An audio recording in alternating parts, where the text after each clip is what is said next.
ನಮಸ್ಕಾರ. ವಿಡಿಯೋ ನೋಡುವಂತ ಎಲ್ಲ ಆತ್ಮೀಯ ವೀಕ್ಷಕರಿಗೆ ಹಾಗೂ ನನ್ನ ಮುದ್ದು ವಿದ್ಯಾರ್ಥಿ ಬಳಗಕ್ಕೆ ಹೃದಯಪೂರ್ವಕ ಧನ್ಯವಾದಗಳನ್ನ ಹೇಳುತ್ತಾ ಇವತ್ತಿನ ವಿಡಿಯೋದಲ್ಲಿ ನಿಮಗೆ ಏನ್ ಕಲಿಸ್ಕೊಡ್ತಾ ಇದ್ದೀನಿ ಅಂದ್ರೆ ನಿಮ್ಮ ಮೊಬೈಲ್ ಫೋನ್ ನಲ್ಲೇ ಉಚಿತವಾಗಿ ಇವತ್ತು ರೇಷನ್ ಕಾರ್ಡಿಗೆ ಆನ್ಲೈನ್ ಮುಖಾಂತರ ಯಾವ ರೀತಿಯಾಗಿ ನಾವು ಅರ್ಜಿಯನ್ನ ಸಲ್ಲಿಸಿ ಇವತ್ತು ರೇಷನ್ ಕಾರ್ಡ್ ಅನ್ನ ಪಡೆಯಬಹುದು ಅನ್ನುವಂತ ವಿಧಾನವನ್ನ ಸಂಪೂರ್ಣವಾಗಿ ಹೇಳ್ಕೊಡ್ತಾ ಇದ್ದೀನಿ.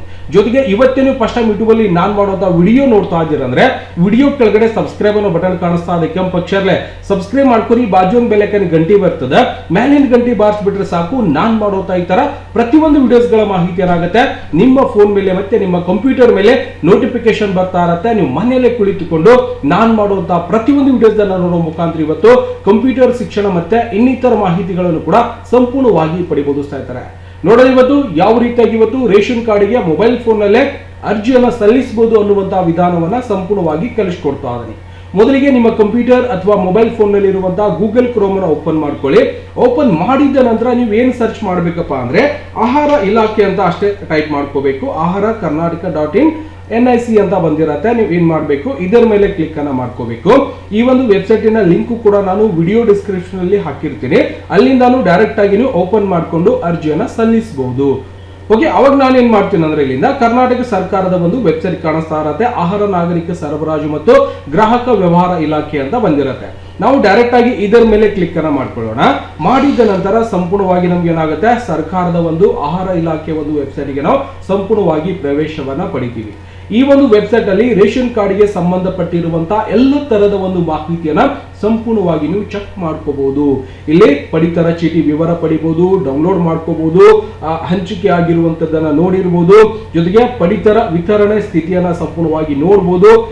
ಇಲ್ಲಿಂದ APL RC ಇಚ್ಛೆಯ ಸ್ಥಿತಿ ಕೂಡ ಸಂಪೂರ್ಣವಾಗಿ ನೋಡಬಹುದು. ರದ್ದುಗೊಂಡ ಅಮಾನತುಗೊಂಡ ಪಟ್ಟಿ ಕೂಡ ಸಂಪೂರ್ಣವಾಗಿ ನೋಡಬಹುದು. ಗ್ರಾಮದ ಪಟ್ಟಿ ಕೂಡ ಸಂಪೂರ್ಣವಾಗಿ ತೋರಿಸುತ್ತೆ. ಈ ಸ್ಥಿತಿ ಅಂದ್ರೆ ಮೊದಲಿಗೆ ನಿಮ್ಗೆ ಹಣ ಜಮಾ ಆಗ್ತಿತ್ತು, ಅದನ್ನು ಕೂಡ ಸಂಪೂರ್ಣವಾಗಿ ನೋಡಬಹುದು. ಜೊತೆಗೆ ತಿದ್ದುಪಡಿ ವಿನಂತಿ ಕೂಡ ನೀವೇನ್ ಮಾಡಬಹುದು, ಇಲ್ಲಿಂದ ಸಲ್ಲಿಸಲಿಕ್ಕೆ ಅವಕಾಶ ಇದ್ದಿರತ್ತೆ. ಅದಾದ ನಂತರ DBT ಅಂದ್ರೆ ಮೊದಲ ರೊಕ್ಕ ಬರ್ತಿತ್ತು, ಈಗಂತೂ ಬರಲ್ಲ, ತಲೆ ಕೆಡಿಸ್ಕೋಬೇಡ್ರಿ. ಈ ನ್ಯಾಯ ಬೆಲೆ ಅಂಗಡಿಗಳು ಕೂಡ ನೀವು ಸಪೋಸ್ ಆ ಒಂದು ಅಂಗಡಿ ನನಗೆ ಬೇಡ ಆಗಿದೆ ಸರ್, ಬೇರೆ ಅಂಗಡಿಗೂ ಕೂಡ ಹೋಗ್ಬೇಕಾಗಿತ್ತು ಅಂದ್ರೆ ಇಲ್ಲಿಂದ ಬದಲಾವಣೆ ಕೂಡ ಮಾಡ್ಕೋಬಹುದು. ಸಪೋಸ್ ಸಾರ್ವಜನಿಕ ಕುಂದು ಕೊರತೆಗಳ ಮಾಹಿತಿ ಕೇಂದ್ರ ಒಂದು ಸೌಲಭ್ಯಗಳ ಕೇಂದ್ರ ಆಗಿರ್ಬೋದು, ಅಂಕಿಅಂಶ ಆಗಿರ್ಬೋದು, ಟೆಂಡರ್ ಆಗಿರ್ಬೋದು, ಸಾಕಷ್ಟು ಎಲ್ಲ ತರದ ಒಂದು ಮಾಹಿತಿಯನ್ನು ನೀವೇನ್ ಮಾಡಬಹುದು ಪಡಿತರ ಚೀಟಿ ಒಳಗಡೆ ಸಂಪೂರ್ಣವಾಗಿ ನೋಡ್ಲಿಕ್ಕೆ ಸಿಗತ್ತೆ. ಹೊಸ ಅಸ್ತಿತ್ವದಲ್ಲಿರುವ RC ವಿನಂತಿ ಅರ್ಜಿ ಕೂಡ ನೋಡಬಹುದು. ತಿದ್ದುಪಡಿಗೆ ಅರ್ಜಿಯನ್ನು ಸಲ್ಲಿಸಬಹುದು. ಇಲ್ಲಿ ಎಲ್ಲ ತರದ ಒಂದು ಹೊಸ ಪಡಿತರ ಚೀಟಿಗಾಗಿ ಅರ್ಜಿ ಅಂತ ಇದ್ದಿರತ್ತೆ, ಹೊಸ ಪಡಿತರ ಚೀಟಿಗಾಗಿ ಅಂತ ಇರುತ್ತೆ. ಸ್ವಯಂ ಮುದ್ರಣದೊಂದಿಗೆ RC ಸೇವೆಗಳು, ಅರ್ಹತೆ ಮಾನದಂಡಗಳು, ಇಲ್ಲಿ ಸಾಕಷ್ಟು ಎಲ್ಲ ತರದ ಒಂದು ಮಾಹಿತಿ. ಈ ಪಡಿತರ ಚೀಟಿ ಮೇಲೆ ಕ್ಲಿಕ್ ಮಾಡಿದ್ರೆ ನೀವು ಪಡಿತರ ಚೀಟಿ ತೋರಿಸು ನಿಮ್ಮ ಒಂದು ರೇಷನ್ ಕಾರ್ಡ್ ಕೂಡ ನೋಡ್ಕೋಬಹುದು. ಹಂಚಿಕೆ ಆಗಿರುವಂತ ಒಂದು ಮಾಹಿತಿ ನೋಡಬಹುದು. ಇಲ್ಲಿ ಎಲ್ಲ ತರದ ಒಂದು ಮಾಹಿತಿಗಳನ್ನ ನಿಮ್ಗೆ ಇಲ್ಲಿ ನೋಡ್ಲಿಕ್ಕೆ ಸಿಗ್ತಾ ಇರತ್ತೆ. ನ್ಯಾಯಬೆಲೆ ಅಂಗಡಿ ಮೇಲೆ ಕ್ಲಿಕ್ ಅನ್ನ ಮಾಡಿದ್ರೆ ಸಂಪೂರ್ಣವಾಗಿರುವಂತಹ ಎಲ್ಲ ತರದ ಒಂದು ಮಾಹಿತಿಯನ್ನ ಇಲ್ಲಿ ನೋಡ್ಲಿಕ್ಕೆ ಅವಕಾಶ ಇದ್ದಿರುತ್ತೆ ನಿಮ್ಗೆ. ಇಲ್ಲ ಸರ್, ನಾವು ಇವಾಗ ಎಲ್ಲವನ್ನು ಕೂಡ ನಮ್ಗೆ ಗೊತ್ತಾಗಿದೆ, ರೇಷನ್ ಕಾರ್ಡ್ ಕೂಡ ನೀವೇನ್ ಮಾಡಬಹುದು ಪಡಿತರ ಚೀಟಿ ತೋರಿಸುವ ಮೇಲೆ ನೀವು ಕ್ಲಿಕ್ ಅನ್ನ ಮಾಡಿಕೊಂಡು ಡೌನ್ಲೋಡ್ ಕೂಡ ಮಾಡ್ಲಿಕ್ಕೆ ಅವಕಾಶ ಇದ್ದಿರುತ್ತೆ. ಇಲ್ಲಿಂದ ರೇಷನ್ ಕಾರ್ಡ್ ಒಂದು ಸ್ಥಿತಿ ಕೂಡ ಸಂಪೂರ್ಣವಾಗಿ ನೋಡಬಹುದು. ಹೊಸ ಪಡಿತರ ಚೀಟಿದಾರ ಮೇಲೆ ಕ್ಲಿಕ್ ಅನ್ನ ಮಾಡ್ಕೊಂಡ್ರೆ ಅದ PDF ಕೂಡ ಓಪನ್ ಆಗುತ್ತೆ. ಅಂದ್ರೆ ಯಾವ ರೀತಿಯಾಗಿ ನಾವು ಅಪ್ಲಿಕೇಶನ್ ಸಲ್ಲಿಸಬಹುದು ಅನ್ನುವಂಥದ್ದು ಕೂಡ ಇಲ್ಲಿ ನಮಗೆ ಸಂಪೂರ್ಣವಾಗಿ PDF ಅಲ್ಲಿ ನೋಡ್ಲಿಕ್ಕೆ ಕೂಡ ಅವಕಾಶ ಇದ್ದಿರುತ್ತೆ. ಅಂದ್ರೆ ಮೊದಲ ಬಾರಿಗೆ ನಾವು ಅರ್ಜಿಯನ್ನ ಸಲ್ಲಿಸ್ತಾ ಇದೀವಿ ಅಂದ್ರೆ ಯಾವ ರೀತಿಯಾಗಿ ಅರ್ಜಿಯನ್ನ ಸಲ್ಲಿಸಬೇಕು ಅನ್ನುವಂಥದ್ದು ಕೂಡ ಇಲ್ಲಿ ಸ್ಟೆಪ್ ಬೈ ಸ್ಟೆಪ್ ಒಂದು ಮಾಹಿತಿ ಕೂಡ ಸಂಪೂರ್ಣವಾಗಿ ಕೊಟ್ಟಿರ್ತಾರೆ, ನೋಡಬಹುದು. ಅಂದ್ರೆ ಒಟ್ಟಾರೆಯಾಗಿ ರೇಷನ್ ಕಾರ್ಡ್ಗೆ ಸಂಬಂಧಪಟ್ಟಿರುವಂತ ಎಲ್ಲ ಮಾಹಿತಿಯನ್ನ ನೀವೇನ್ ಮಾಡಬಹುದು ಈ ಒಂದು ವೆಬ್ಸೈಟ್ ಅಲ್ಲಿ ಸಂಪೂರ್ಣವಾಗಿ ನೋಡ್ಲಿಕ್ಕೆ ಸಿಗ್ತಾ ಇರತ್ತೆ. ಹೌದಾ? ಹಾಗಾದ್ರೆ ನಾವು ಅರ್ಜಿಯನ್ನ ಸಲ್ಲಿಸಬೇಕಾಗಿದೆ ಅಲ್ಲ ಸರ್, ಏನ್ ಮಾಡ್ಬೇಕು ಅಂದಾಗ ನೀವು ಸಂಪೂರ್ಣವಾಗಿ ಕೆಳಗಡೆ ಬರಬೇಕು.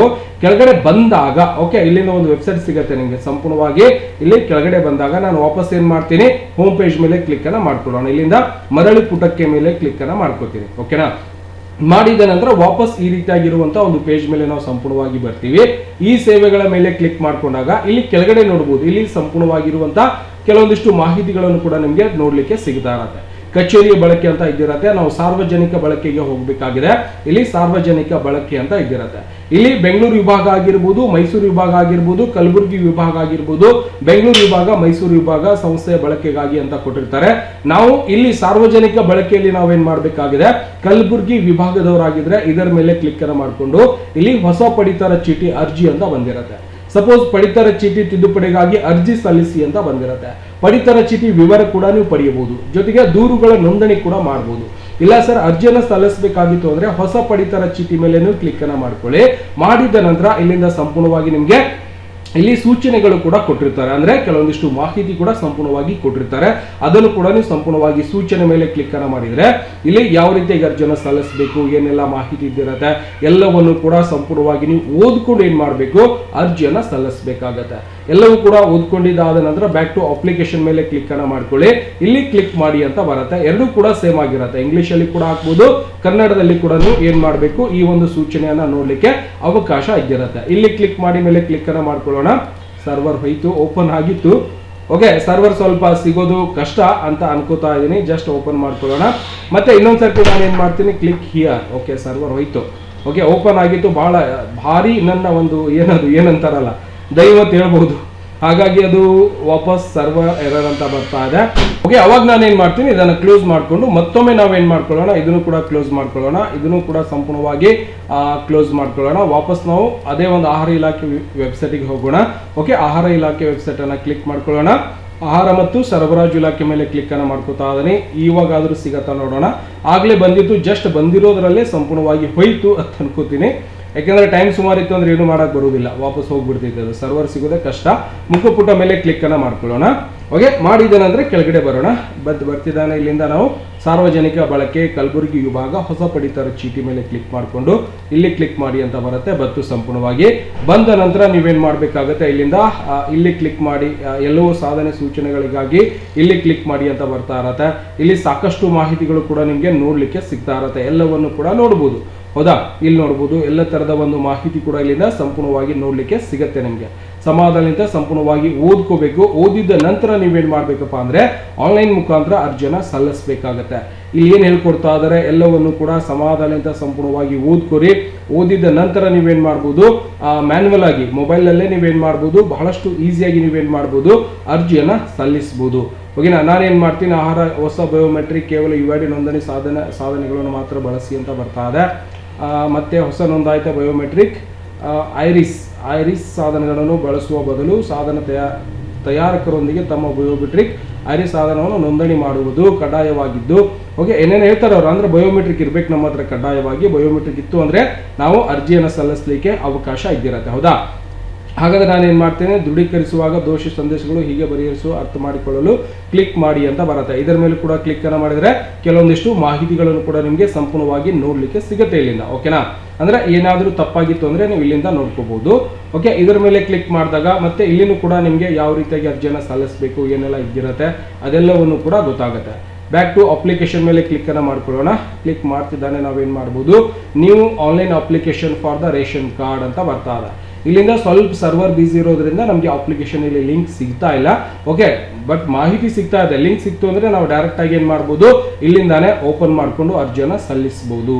ಓಕೆನಾ, ಇಲ್ಲೇ ಒಂದು ಲಿಂಕ್ ಬಂದಿರತ್ತೆ. ಆ ಒಂದು ಲಿಂಕ್ ಮೇಲೆ ಕ್ಲಿಕ್ ಅನ್ನ ಮಾಡ್ಕೊಂಡು ನೀವು ಆನ್ಲೈನ್ ಮುಖಾಂತರ ಅರ್ಜಿಯನ್ನ ಸಲ್ಲಿಸಲಿಕ್ಕೆ ಅವಕಾಶ ಇದ್ದಿರತ್ತೆ. ಓಕೆನಾ, ನಾನು ಇನ್ನೊಂದ್ಸರ್ತಿ ಮತ್ತೆ ವಾಪಸ್ ನಾನು ಏನ್ ಮಾಡ್ತೀನಿ, ನೀವು ಅಪ್ಲಿಕೇಶನ್ ಮೇಲೆ ಸಪೋಸ್ ಇಲ್ಲ ಅಂದ್ರೆ ಇಲ್ಲಿಂದಾನೇ ನೀವು ಡೈರೆಕ್ಟ್ ಆಗಿ ಬ್ಯಾಕ್ ಹೋಗ್ಬೋದು. ಬ್ಯಾಕ್ ಹೋಗಿ ಕೂಡ ನೀವೇನ್ ಮಾಡಬೇಕು, ಇದರ ಮೇಲೆ ಕ್ಲಿಕ್ ಅನ್ನ ಮಾಡ್ಕೊಂಡು ಇಲ್ಲಿ ಸಾಕಷ್ಟು ಮಾಹಿತಿಗಳನ್ನ ನೀವೇನ್ ಮಾಡ್ಬೋದು, ಮ್ಯಾನ್ಯುವಲ್ ಆಗಿ ನೋಡ್ಕೊಂಡು ಅರ್ಜಿಯನ್ನ ಸಲ್ಲಿಸಲಿಕ್ಕೆ ಅವಕಾಶ ಇದ್ದಿರತ್ತೆ. ಓಕೆನಾ, ಕನ್ನಡ ಮತ್ತೆ ಇಂಗ್ಲಿಷ್ ಅಲ್ಲಿ ಕೂಡ ಬಂದಿರತ್ತೆ. ನಾನು ಕನ್ನಡ ಮೇಲೆ ಕ್ಲಿಕ್ ಅನ್ನ ಮಾಡ್ಕೊಂಡು ಹೊಸ ಪಡಿತರ ಚೀಟಿ ಅಂತ ಬರುತ್ತೆ. ಇಲ್ಲಿಂದ ಉಳಿಸಲಾದ ಅರ್ಜಿ ಆಗಿರ್ಬೋದು, ಅರ್ಜಿಯನ್ನು ಹಿಂಪಡೆಯುವುದು ಅಂತ ಬಂದಿರತ್ತೆ. ಹೊಸ ಪಡಿತರ ಚೀಟಿ ಮೇಲೆ ಕ್ಲಿಕ್ ಅನ್ನ ಮಾಡ್ಕೊಳ್ಳೋಣ. ಮಾಡಿದ ನಂತರ ಆದ್ಯತಾ ಕುಟುಂಬ. ಓಕೆ, ಅವಾಗ ನಾವು ಏನ್ ಬಂದಿರತ್ತೆ ಇದರ ಮೇಲೆ ಕ್ಲಿಕ್ ಅನ್ನ ಮಾಡ್ಕೋಬೇಕು. ಮಾಡಿದ ನಂತರ ಸಂಪೂರ್ಣವಾಗಿ ಈ ರೀತಿಯಾಗಿ ಒಂದು ಪೇಜ್ ಓಪನ್ ಆಗಿರತ್ತೆ. ಓಪನ್ ಆದ ನಂತರ ನಾವೇನ್ ಮಾಡಬೇಕು, ಮುಂದುವರಿಯಲು ಮೇಲೆ ಕ್ಲಿಕ್ ಅನ್ನ ಮಾಡ್ಕೊಳ್ಳಿ.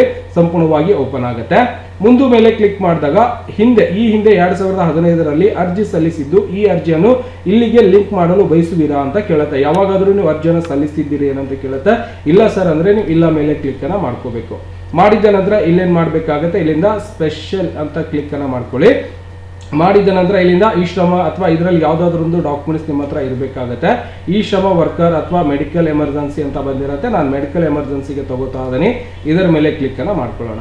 ಮಾಡಿದ ನಂತರ ನಿಮ್ಮ ಒಂದು ಆಧಾರ್ ಕಾರ್ಡ್ ಸಂಖ್ಯೆನ ಸಂಪೂರ್ಣವಾಗಿ ಹಾಕಬೇಕಾಗುತ್ತೆ.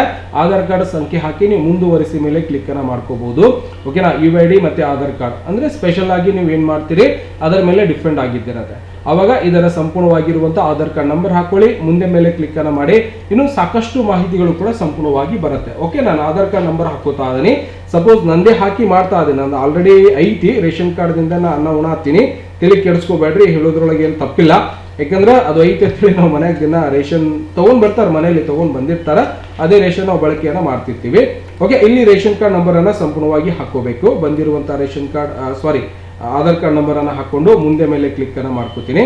ಮಾಡಿದ ನಂತರ ನಿಮ್ಮ ಒಂದು ಮೊಬೈಲ್ ನಂಬರ್ಗೆ ಆಧಾರ್ ಕಾರ್ಡ್ ಸೀಡ್ ಮಾಡ್ಲಿಕ್ಕೆ ಒಂದು ನಂಬರ್ ಬರುತ್ತೆ. ಆ ಒಂದು ನಂಬರ್ ನಾನು ಈ ಒಂದು ಪೇಜ್ ಸ್ವಲ್ಪ ಕೆಳಗಡೆ ತಗೊಳ್ಳೋಣ. ಓಕೆ, ಕೆಳಗಡೆ ತಗೋತಿದ್ದಾನೆ. ಏನ್ ಮಾಡ್ಬೇಕು, ನಿಮ್ಮ ಒಂದು ಮೊಬೈಲ್ ನಂಬರ್ ಕೂಡ ಇಲ್ಲಿ ಸಂಪೂರ್ಣವಾಗಿ ಹಾಕ್ಬೇಕಾಗತ್ತೆ. ಓಕೆ, ಮೊಬೈಲ್ ನಂಬರ್ ಕೂಡ ಹಾಕಿದ್ದೀನಿ, ಮುಂದೆ ಮೇಲೆ ಕ್ಲಿಕ್ ಅನ್ನ ಮಾಡ್ಕೊಳ್ಳೋಣ. ಮಾಡಿದ ನಂತರ ಮತ್ತೆ ನಾನು ಈ ಒಂದು ಪೇಜ್ ಸ್ವಲ್ಪ ನಾನು ಕೆಳಗಡೆ ತಗೋತೇನೆ. ಓಕೆ, ಸಂಪೂರ್ಣವಾಗಿ ಬರ್ತಿದ್ದಾನೆ. ಇಲ್ಲಿಂದ ಒಂದು ಬಾಕ್ಸ್ ಬರುತ್ತೆ, ಇದರ ಮೇಲೆ ಕ್ಲಿಕ್ ಅನ್ನ ಮಾಡ್ಕೊಳ್ಳಿ. ಮಾಡಿದ ನಂತರ ಮತ್ತೆ ಈ ಒಂದು ಪೇಜ್ ನಾನು ಸ್ವಲ್ಪ ಕೆಳಗಡೆ ತಗೋತೀನಿ. ಓಕೆ, ತಗೋತಿದ್ದಾನೆ. ಇಲ್ಲಿ ಏನ್ ಮಾಡ್ಬೇಕಾಗುತ್ತೆ, ಕೈ ಬೆರಳಿನ ಜೀವಮಾಪನ ಅಂತ ಬರುತ್ತೆ. ಅಂದ್ರೆ ನಾವು ಬಯೋಮೆಟ್ರಿಕ್ ಮುಖಾಂತರ ಇಲ್ಲಿಂದ ಥಂಬ್ನೈಲ್ ಮಾಡ್ಬೇಕಾಗುತ್ತೆ. ಹೌದಾ, ಅವಾಗ ವೆರಿಫಿಕೇಶನ್ ಇದ್ದಿರತ್ತೆ. ಓಕೆ, ಅವಾಗ ನಾನು ಏನ್ ಮಾಡ್ತೀನಿ, ಇದರ ಮೇಲೆ ಕ್ಲಿಕ್ ಅನ್ನ ಮಾಡ್ಕೋತಾ ಇದೀನಿ. ಓಕೆ, ಅದು ನಿಮ್ಮ ಹತ್ರ ಇರಬೇಕಾಗುತ್ತೆ. ಬಯೋಮೆಟ್ರಿಕ್ ಇತ್ತು ಅಂದ್ರೆ ನೀವು ಮೊಬೈಲ್ ಕನೆಕ್ಟ್ ಮಾಡ್ಕೊಂಡು ಅರ್ಜಿಯನ್ನ ಸಲ್ಲಿಸಬಹುದು. ಮತ್ತೆ ಈ ಒಂದು ಪೇಜ್ ನಾನು ಸ್ವಲ್ಪ ಕೆಳಗಡೆ ತಗೋತೇನೆ. ಓಕೆ, ತಗೋತಿದ್ದಾನೆ. ನಾವೇನ್ ಮಾಡ್ಬೇಕು, ಇಲ್ಲಿಂದ ಬಯೋ ಆಕ್ಸಿಸ್ ಅಂತ ಬರುತ್ತೆ, ಬಯೋ ಮಿತ್ರ ಅಂತ ಬಂದಿರುತ್ತೆ. ಅವಾಗ ನಮ್ಮ ಹತ್ರ ಯಾವುದು ಇಲ್ಲ ಅಂದ್ರೆ ನಾವೇನ್ ಮಾಡ್ಬೇಕು ಅಂದ್ರೆ ಸೆಲೆಕ್ಷನ್ ಮಾಡ್ಕೋಬೇಕು. ಬಯೋ ಮಿತ್ರ ಅಂತ ಸೆಲೆಕ್ಷನ್ ಮಾಡ್ಕೋತೀನಿ. ಮಾಡಿದ ನಂತರ ಮತ್ತೆ ಈ ಒಂದು ಪೇಜ್ ಇಲ್ಲಿ ಡೇಟ್ ಬರ್ತಾ ಇದೆ ನೋಡಬಹುದು. ಈ ಶ್ರಮ ಅಪ್ಲಿಕೇಶನ್ ಫಿಲ್ಲಿಂಗ್ ಅನ್ನು 8/5/2026 31/3/2027 10 ಗಂಟೆವರೆಗೆ ಚಾಲ್ತಿಯಲ್ಲಿ ಇದ್ದಿರುತ್ತೆ. ಕಡ್ಡಾಯವಾಗಿ ರೇಷನ್ ಕಾರ್ಡ್ ಮಾಡ್ಬೇಕಂದ್ರೆ ಈ ಶ್ರಮ ಕಾರ್ಡ್ ಆದ್ರೂ ಕಡ್ಡಾಯವಾಗಿ ಮಾಡಿಸ್ಕೊಂಡಿರ್ಬೇಕು ಅಂತ ಹೇಳ್ಕೊಡ್ತಾರೆ ಅವರು. ಓಕೆ, ನಾನು ಈ ಒಂದು ಪೇಜ್ ಮತ್ತೆ ಸ್ವಲ್ಪ ಕೆಳಗಡೆ ತಗೋತೇನೆ. ಕೆಳಗಡೆ ತಗೋತಿದ್ದಾನೆ. ಇಲ್ಲಿಂದ ಬಯೋಮೆಟ್ರಿಕ್ ಬೇಕಾಗುತ್ತೆ. ಅವಾಗ ನೀವೇನ್ ಮಾಡ್ಬೋದು, ಬಯೋ ಮೇಲೆ ಕ್ಲಿಕ್ ಅನ್ನ ಮಾಡಿದ್ರೆ ಅದು ಅಪ್ಲಿಕೇಶನ್ ನಿಮ್ಮ ಹತ್ರ ಇರಬೇಕಾಗುತ್ತೆ. ಬಯೋಮೆಟ್ರಿಕ್ ಇತ್ತು ಅಂದ್ರೆ ನಾವೇನ್ ಮಾಡ್ಬೋದು, ಅಪ್ಲಿಕೇಶನ್ ಅನ್ನ ಸಂಪೂರ್ಣವಾಗಿ ಸಲ್ಲಿಸ್ಕೋಬಹುದು, ವೆರಿಫೈ ಅನ್ನ ಮಾಡ್ಕೋಬಹುದು. ಓಕೆನಾ, ಅದ ಲಿಂಕ್ ಇತ್ತು ಅಂದ್ರೆ ನಾವು ಡೈರೆಕ್ಟ್ ಆಗಿ ಹಾಕೊಂಡು ವೆರಿಫೈ ಮಾಡ್ಲಿಕ್ಕೆ ಅವಕಾಶ ಇದ್ದಿರುತ್ತೆ. ಬಯೋ ಎಕ್ಸಿಸ್ ಮೇಲೆ ಕ್ಲಿಕ್ ಅನ್ನು ಮಾಡ್ಕೊಂಡಾಗೂ ಕೂಡ ಅದೇ ರೀತಿಯಾಗಿ ಬಂದಿರುತ್ತೆ. ಸಪೋಸ್ ನನ್ನ ಹತ್ರ ಇಲ್ಲದೆ ಇರೋ ಕಾರಣ ನಾನು ನಿಮಗೆ ಡೈರೆಕ್ಟ್ ಆಗಿ ಹೇಳಲಿಕ್ಕೆ ಅವಕಾಶ ಆಗ್ತಾ ಇಲ್ಲ. ದಯವಿಟ್ಟು ಆ ಒಂದು ಅಪ್ಲಿಕೇಶನ್ ಅನ್ನ ಸಪೋಸ್ ಬಯೋಮೆಟ್ರಿಕ್ ಸಾಧನ ನಿಮ್ಮ ಹತ್ರ ಇತ್ತು ಅಂದ್ರೆ ಡೈರೆಕ್ಟ್ ಆಗಿ ನೀವೇನ್ ಮಾಡ್ಬೋದು, ಇದಕ್ಕೆ ಅರ್ಜಿಯನ್ನ ಸಲ್ಲಿಸ್ಕೋಬಹುದು. ಇವಾಗಲೇ ಆನ್ಲೈನ್ ಅರ್ಜಿ ಪ್ರಾರಂಭದಲ್ಲಿದೆ. ದಯವಿಟ್ಟು ಬಯೋಮೆಟ್ರಿಕ್ ಮಾಪನ ನಿಮ್ಮ ಹತ್ರ ಇತ್ತು ಅಂದ್ರೆ ಸಪೋಸ್ ಯಾವುದಾದ್ರೂ ಒಂದು ಶಾಪಲ್ಲಿ ಹೋಗಿ ಕೂಡ ನೀವು ತಗೊಂಡು ಬಂದು ಮೊಬೈಲಿಗೆ ಕನೆಕ್ಟ್ ಮಾಡಿಕೊಂಡು ಆ ಒಂದು ಸಾಫ್ಟ್ವೇರ್ ಕನೆಕ್ಟ್ ಆಯಿತು ಅಂದ್ರೆ ನೀವು ಬಯೋಮೆಟ್ರಿಕ್ ಮಾಡಿಕೊಂಡು ಏನ್ ಮಾಡ್ಬೋದು, ಅರ್ಜಿಯನ್ನ ಸಂಪೂರ್ಣವಾಗಿ ಸಲ್ಲಿಸ್ಕೋಬಹುದು. ಗೊತ್ತಾಗ್ತಿದೆಯಾ?